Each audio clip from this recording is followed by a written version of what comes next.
할렐루야. 잠시 기도하고 하나님의 말씀을 나누기를 원합니다. 하나님 우리 아버지 감사합니다. 어지러운 세상 가운데서도 저희들 불러 모아 주시옵시고 또 저희들의 마음을 하나님께 드릴 수 있도록 도와주니 감사하옵나이다. 저희들 어떠한 상황 가운데서도 평강을 누릴 수 있는 하나님의 특권을 누린 믿음의 자녀임을 기억할 수 있도록 주님 돌보아 주시옵시고 보호하여 주시고 확신과 빛으로 붙들어 주시옵시고 치유하여 주옵소서. 주님 교회를 사랑하는 모든 성도들 교회들도 축복하여 주고 아버지 하나님 주님 교회를 통해서 또 많은 곳에 복음이 전파되고 주님의 나라의 거룩함이 또 주님의 나라의 은혜가 증거될 수 있도록 역사하여 주시옵소서. 아버지 하나님의 교회가 더 많은 곳에 하나님의 나라 일을 전파할 수 있도록 믿음을 더하여 주시고 치유하여 주고 용기를 더하시고 필요한 것들도 더하여 주옵시고 모든 성도들에게 영적인 풍성함으로 넘치게 하여 주옵소서. 예수 그리스도 이름으로 기도하옵나이다. 아멘. 오늘 하나님의 말씀을 나눌 텐데요. 오늘의 본문의 말씀은 시편 81편 1절에서 16절 교독하도록 하겠습니다. 우리의 능력이 되시는 하나님을 향하여 기쁘게 노래하며 야곱의 하나님을 향하여 즐거이 소리칠지어다.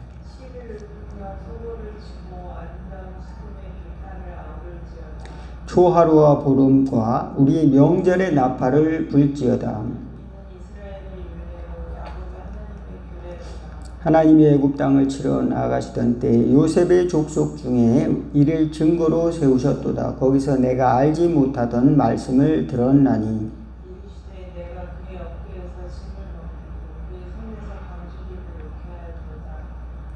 내가 고난 중에 부르짖음에 내가 너를 건졌고 우레소리의 은밀한 곳에서 내게 응답하며 무리바 물가에서 너를 시험하였도다. 내 백성이여 들으라. 내가 내게 증언하리라. 이스라엘이여 내게 듣기를 원하노라. 너희 중에 다른 신을 두지 말며 이방신에게 절하지 말지어다. 나는 늘 애굽 땅에서 인도하여낸 여호와 내 하나님이니 내 이름 크게 열라. 내가 채우리라 하였으나 내 백성이 내 소리를 듣지 아니하며 이스라엘이 나를 원하지 아니하였도다.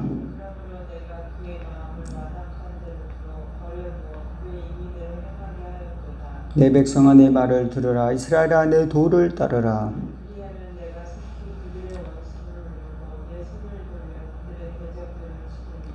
여호와를 미워하는 자는 그에게 복종하는 채 할지라도 그들의 시대는 영원히 계속되리라.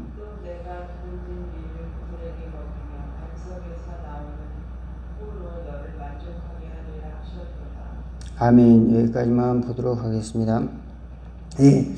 오늘은 그 기쁨의 축제, 기쁨의 축제가 있는가? 기쁨의 축제라는 제목을 가지고 말씀을 잠깐 드리기를 원합니다. 오늘 시편 81편은 이스라엘의 3대 절기 중에 하나인 장막절 때에, 장막절은 이제 6월절, 7.7절 장막절에서 이제 추수를 끝나고 이제 장막을 치며 일주일씩 거기서 무교병을 먹으면서 누룩을 넣지 않은 떡을 먹으면서 출애굽 사건, 구원을 해주신 하나님이 계시다. 우리를 광야에서 인도하신 하나님이 계시다. 하나님이 우리를 애굽에서 구원해 주신 하나님을 찬양하는 것이죠. 그리고 요셉을 양떼같이 인도하신 그 하나님을 찬양하는 그런 노래입니다. 그래서 여기서 아삽에 의한 시, 또 깃딧에 따른 시라고 했는데 무슨 정확히 뭐 이제 리듬일 수도 있고 또 무슨 이제 뭐 악기나 그렇게 뭐 해석하는 분도 있습니다. 하여간 어떤 형식을 빌어서 이제 시편 81편은 그 장막절에 하나님을 찬양하는 그런 구절로 이제 시편의 그 노래로서 이용되어 왔고 활용되었다 하는 것을 알 수가 있습니다. 이때에는 구원의 하나님을 찬양하는 것이다. 우리를 죄에서 구원해 주시고, 죄라고 하는 것은 뭡니까? 불복종이고 우상숭배고 하나님을 떠나고 또 이제 어둠 속에 갇혀 있는 애굽에 있는 상태와 또 같은 거죠. 구원받지 못한 그런 종의 상태. 그곳에서 출애굽 탈출해 주셔서 가나안 땅으로 들어가도록 인도해 주신 그 가운데서 광야도 지나게 해주신 그 하나님을 이제 시편 81편은 또 찬양을 하고 있습니다. 저는 전에 부여에 있을 때 그 백마강 축제를 가봤는데요. 거기는 이제 연예인들도 오고 가수들도 와가지고 노래를 하고 또 이제 먹을거리가 또 얼마나 많은지 또 먹을 것을 부스에다가 막 차려놓고 가면 또 어떤 곳은 너무 비싸요. 그래 비싸가지고 그냥 구경만 하다가 오기도 하고 또 어떤 데는 또 뭐죠 토속 음식 같은 것도 뭐 특산물 이런 것도 내놓기도 하고 이제 볼거리도 있고 또 즐길거리도 있는데 사람들이 뭐 왁자지껄하고 빼곡하고 그래서 야 이거 뭐 대단한 거 하나보다 이렇게 하는데 그리고 이제 끝나고 나오면은 뭔가 집에 들어가면 허전합니다. 예. 뭐 왜 그럴까요? 예. 뭐 오직 육신의 즐거움을 위한 그런 그 축제가 되어버렸어요. 그래서 백마강 축제를 경험하고 또 이제 또 다른 지역마다 축제가 있는데 우리나라 축제 한 1000개나 된답니다. 1000개. 예. 저기 그 국화 축제 같은 것도 있죠. 저기 안면도에 가면 그런 꽃 축제 같은 것도 있고. 예. 뭐 지역마다 뭐 강경에는 뭐 젓갈 뭐 이런 축제 뭐 이런 것도 있는 것 같아요. 하여간 이제 지역마다 그 특색을 살려고 축제를 하는데, 예.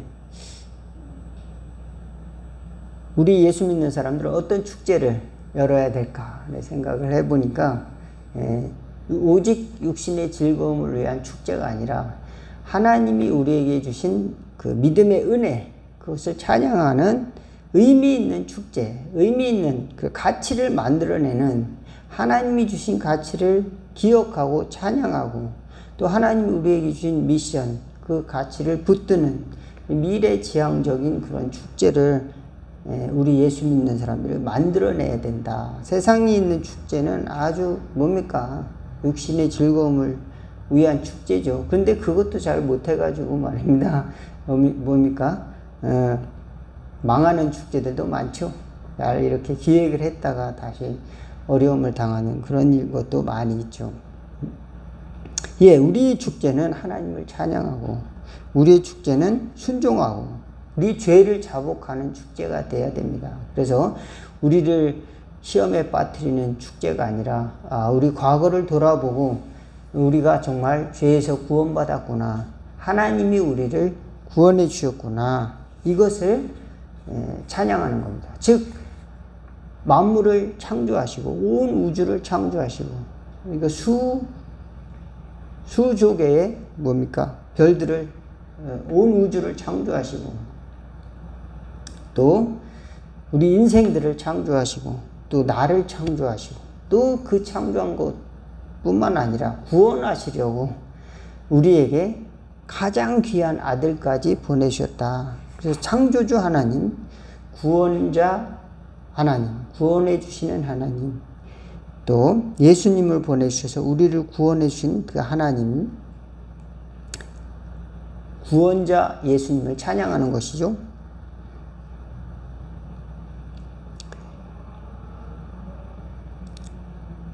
예, 그러기 위해서 우리는 축제를 열고 또 회개를 하고 또 찬양을 하고 순종을 하는 것을 우리는 배워야 되는 것입니다. 그래서 우리는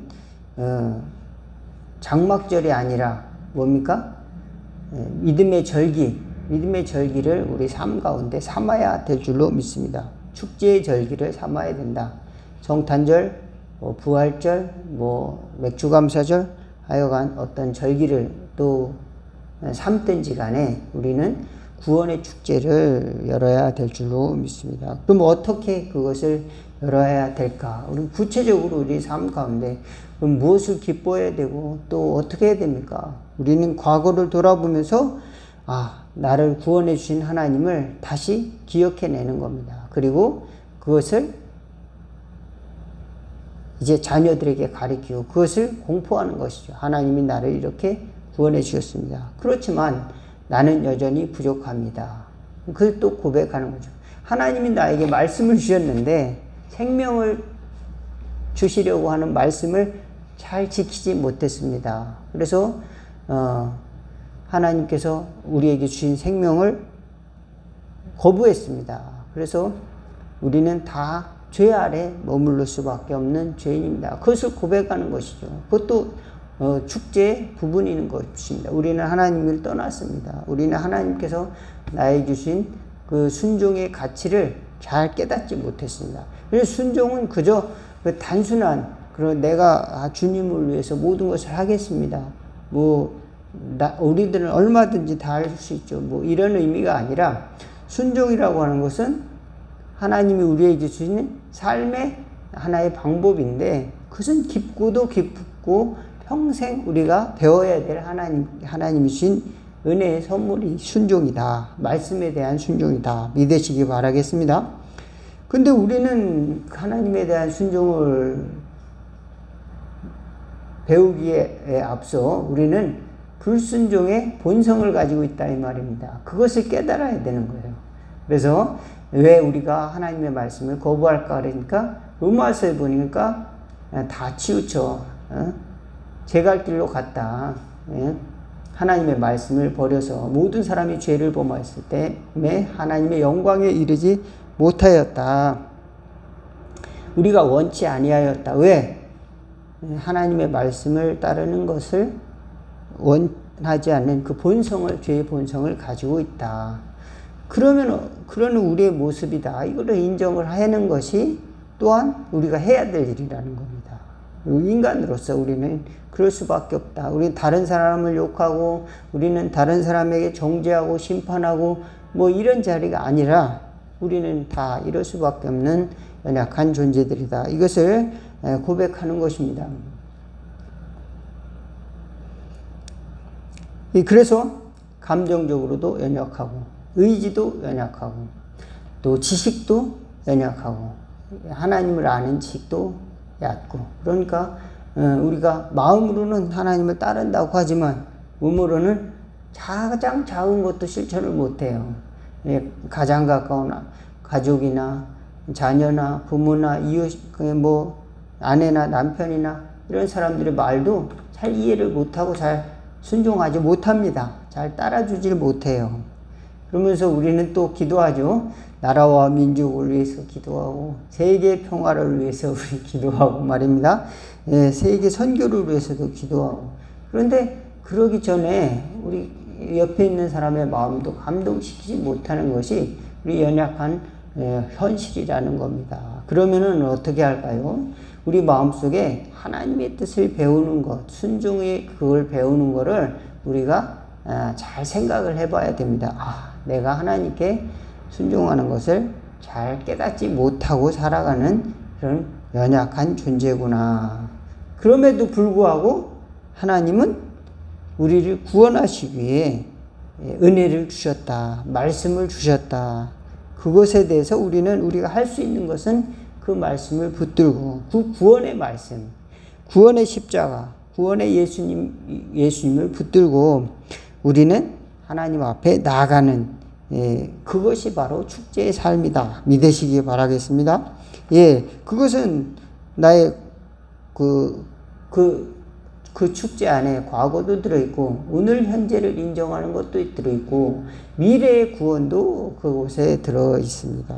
그래서 우리들의 현실을 보면은 열심히 예수 믿고 살아야 된다고 하는데도 갑자기 나의 감정에 갇혀가지고 나의 혈기에 갇혀서 그릇된 짓을 저지르는 사람도 있고 또는 너무 고집스러워가지고 원칙만 주장하다가 율법주의자가 되기도 하고 어떤 사람들은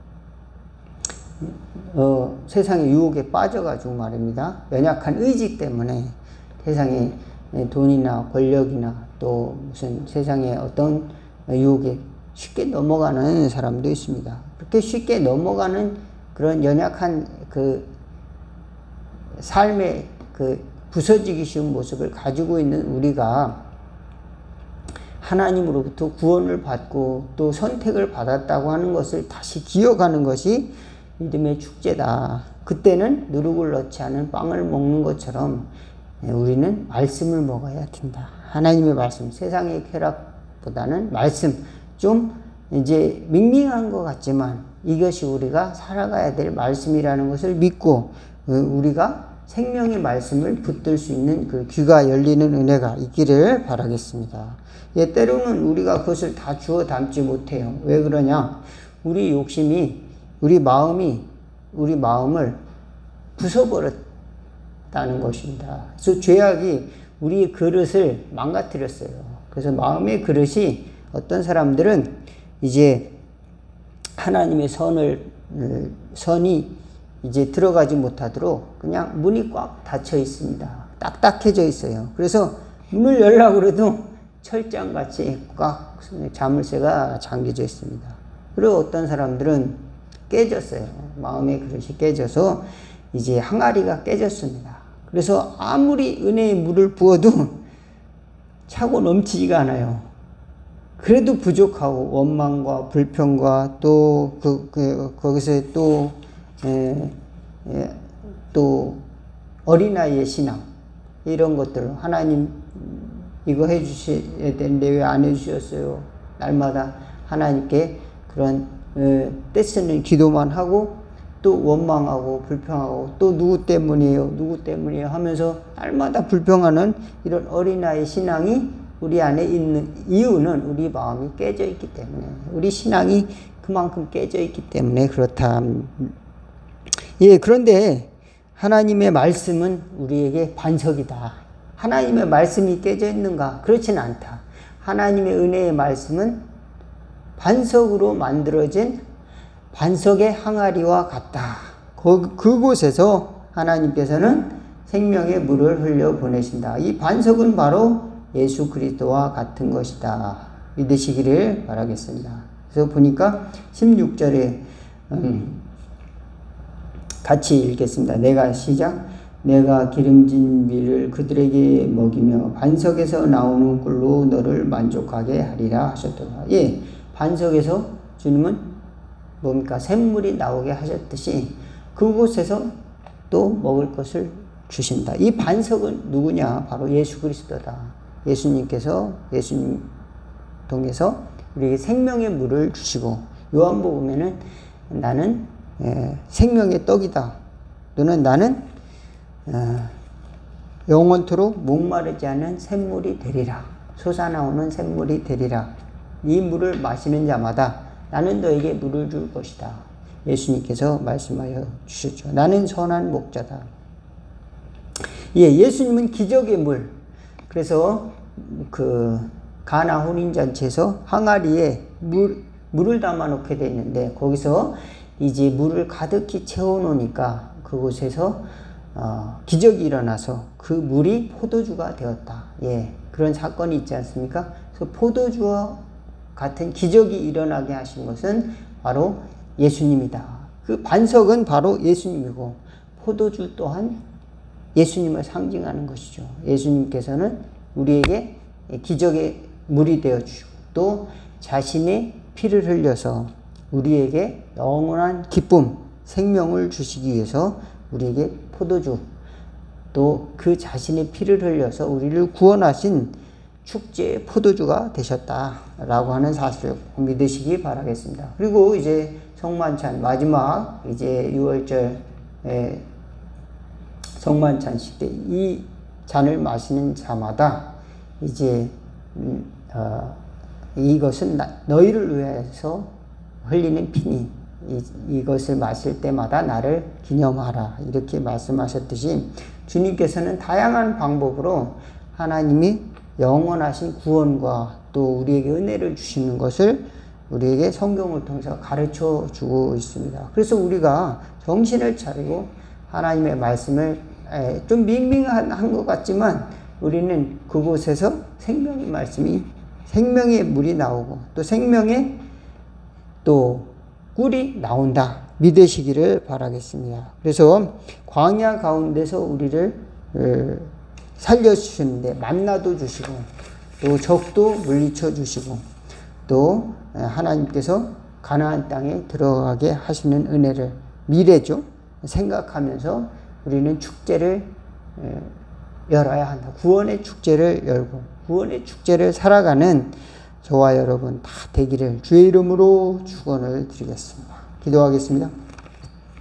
하나님 우리 아버지, 너무도 살기 어려워서 우리는 차마 다른 사람을 초대하며 축제의 삶을 살지 못할 때가 많이 있습니다. 세상의 축제는 또한 육신의 안락함과 또 잠깐의 위로를 줄지 모르지만 영원한 미래의 구원과 또 우리의 진정한 가치를 찾아주지 못할 때가 많이 있습니다. 하나님의 말씀을 붙들고 구원의 축제를 살아가는 저희들 될 수 있도록 도와주시옵소서. 저희들을 구원하신 예수님 말씀 붙들고 승리하는 저희들 될 수 있도록 온 우주의 구원자 되시고 창조주가 되시는 하나님을 향해 나아가는 저희들 되도록 인도하여 주옵소서. 예수 그리스도의 이름으로 기도하옵나이다.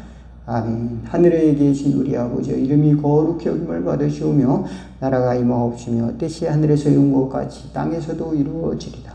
오늘날 우리에게 일용할 양식을 주옵시고 우리가 우리에게 죄진 자를 사하여 준 것 같이 우리 죄를 사하여 주옵시고 우리를 시험에 들게 하지 마옵시고 다만 악에서 구하옵소서. 대개 나라와 권세와 영광이 아버지께 영원히 있사옵나이다. 아멘.